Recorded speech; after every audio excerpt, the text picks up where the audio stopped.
We all know that homelessness is not just houselessness. It's not a case of housing someone and all their problems are solved.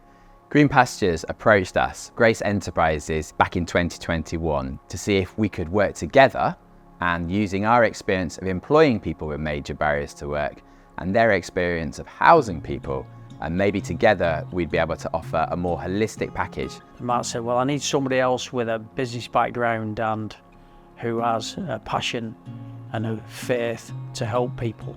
We didn't know what it was going to be.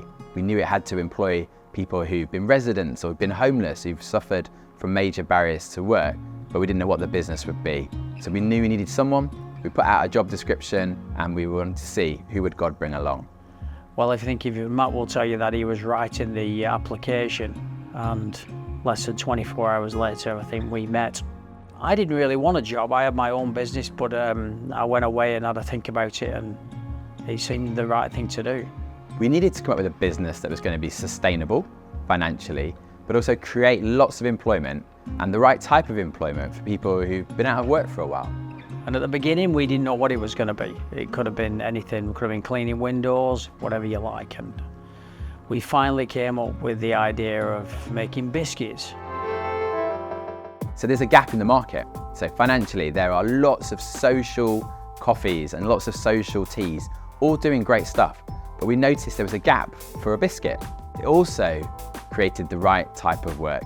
It's simple, and with Stu's background in catering and baking, it seemed like a great idea to start because it was something that could be scaled, and also crucially, it's something that could be replicated.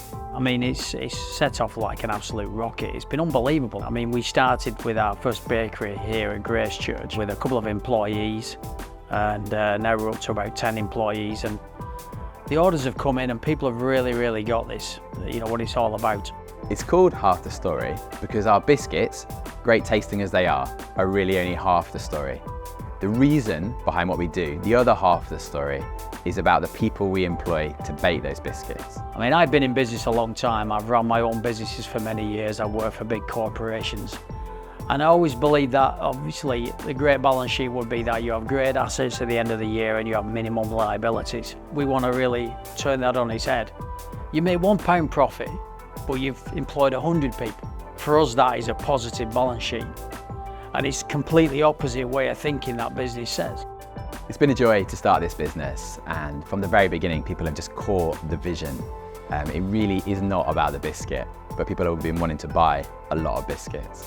People get the social impact, the social value, they see stories of lives changed. It really does make sense for people who want a biscuit that's handmade, that actually is impacting lives and is a sustainable way of changing lives of people who've faced all kinds of barriers to work.